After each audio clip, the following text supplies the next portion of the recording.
दोस्तों, आपका इस वीडियो में बहुत बहुत स्वागत है। वीडियो अच्छा लगे तो चैनल को सब्सक्राइब करें और लाइक करें। शिप अपने समय का सबसे बड़ा जहाज था। इस शिप का पूरा नाम रॉयल मैन शिप यानी कि RMS टाइटैनिक था। इस शिप को इस तरह से डिजाइन किया गया था कि इसमें 2224 लोग यात्रा कर सकते थे। इस शिप को बनाने का जिम्मा व्हाइट स्टार लाइन कंपनी को दिया गया था, जो कि एक ब्रिटिश शिपिंग कंपनी थी, और इसे लगभग 3000 वर्कर्स की टीम ने मिलकर तैयार किया था। और इसे बनाने में 9 मजदूरों की जान भी चली गई थी। 40 वर्कर गंभीर रूप से घायल हुए थे। उस वक्त इस शिप को बनाने में लगभग 48 करोड़ रुपए का खर्चा आया था, जो कि उस समय के हिसाब से काफी ज्यादा था। दोस्तों, ये जहाज 10 मंजिला जहाज था। ये शिप अपने आप में अटलांटिक में बसा एक छोटे से शहर की तरह लगता था। इसकी सबसे खास बात ये थी कि ये दुनिया का सबसे तेज चलने वाला जहाज था, और इसमें जो सीटी लगी थी उसे 15 किलोमीटर दूर तक सुना जा सकता था। और इस शिप को बनाने वाली कंपनी का तो ये भी दावा था कि ये कभी ना डूबने वाला जहाज है, लेकिन किसको पता था कि टाइटैनिक जैसा विशाल जहाज कभी पानी में डूब सकता है। ऐसे में ये सवाल तो सभी के मन में आया होगा कि आखिर उस रात ऐसा क्या हुआ कि दुनिया का सबसे मजबूत जहाज पानी में डूब गया। आइए जानते हैं। दोस्तों, टाइटैनिक के बनने में 3 साल का समय लगा था, और टाइटैनिक को बनाने में उस समय सबसे महंगी एडवांस टेक्नोलॉजी का इस्तेमाल किया गया था। 1 अप्रैल 1912 को टाइटैनिक शिप समुद्र में एक्सपेरिमेंट के लिए छोड़ दिया गया, जिसके बाद टाइटैनिक ने अपने एक्सपेरिमेंट में बेलफास्ट से आयरिश रिवर तक समुद्र में 150 किलोमीटर की स्पीड से सफर तय किया। और उस वक्त शिप में कंपनी के कई बड़े बड़े अधिकारी मौजूद थे।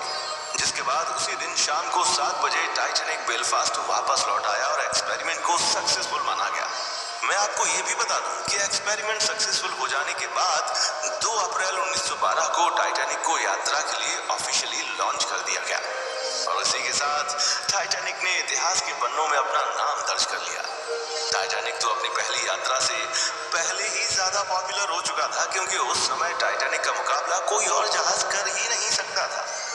टाइटैनिक में A क्लास, B क्लास और C क्लास के रूम मौजूद थे। यात्रा करने के लिए फर्स्ट क्लास का टिकट 2,70,000 का था, सेकंड क्लास का टिकट 1 लाख का, और थर्ड क्लास का टिकट 20,000 का था। इसके अलावा टाइटैनिक में यात्रियों की हर सुविधाओं का सारा ख्याल रखा गया था। जी हाँ, इसके अंदर एक सुंदर swimming pool, yoga room, expensive cafe with veg and non veg खाना, एंटरटेनमेंट के लिए गेम्स भी मौजूद थे। इसमें नहाने के लिए तो एक एक्सपेंसिव टर्किश बाथरूम भी मौजूद था, जो कि काफी ज्यादा लग्जूरियस था। इसमें सबसे ज्यादा एडवांस इलेक्ट्रिसिटी सिस्टम भी लगाया गया था। और इतना ही नहीं दोस्तों, फर्स्ट क्लास और सेकंड क्लास के लिए तो अलग अलग लाइब्रेरी भी मौजूद थी। इसके अलावा टाइटैनिक में फर्स्ट क्लास और सेकंड क्लास के यात्रियों के लिए 4 लिफ्ट भी लगी हुई थी। दोस्तों, टाइटैनिक अपनी पहली यात्रा के लिए पूरी तरीके से तैयार था। इसकी पहली यात्रा इंग्लैंड के साउथहैम्पटन से लेकर अमेरिका की न्यूयॉर्क सिटी तक तय की जानी थी, और इसके कैप्टन एडवर्ड जॉन स्मिथ थे। वो दिन था 10 अप्रैल 1912 का, और समय था रात के 12 बजे का, जब टाइटैनिक अपने 2200 यात्रियों को लेकर रवाना हुआ। इस जहाज में कई अमीर लोग मौजूद थे, और उस समय का सबसे अमीर व्यक्ति जैकब एस्टर भी इस शिप में मौजूद था। दोस्तों, इस शिप में कई लोग तो ऐसे थे जो सिर्फ अपने शौक के लिए इस ट्रिप को कर रहे थे, और शायद उनको ये नहीं मालूम था कि जिस जहाज में वो सवार हुए हैं वो कभी अपनी मंजिल तक पहुंच ही नहीं पाएगा। अब टाइटैनिक साउथहैम्पटन से काफी आगे निकल चुका था।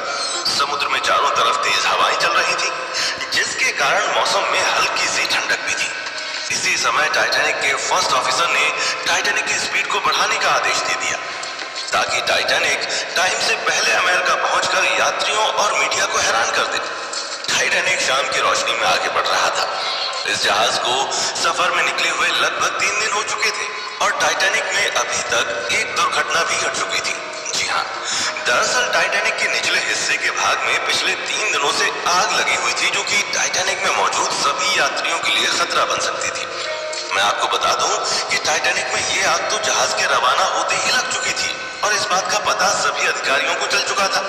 मगर इसके बावजूद उन लोगों ने यात्रियों को इसकी भनक तक नहीं लगने दी, क्योंकि अगर किसी को मालूम पड़ जाता तो ये यात्रा रद्द करनी पड़ सकती थी। और वहीं टाइटैनिक के सारे टिकट्स पहले बिक चुके थे, तो ऐसे में कंपनी भारी नुकसान उठाती। इसी वजह के चलते टाइटैनिक के सभी बड़े अधिकारियों ने इस बड़े खतरे को नजरअंदाज कर दिया। अब बात करते हैं यात्रा के 5वें दिन की।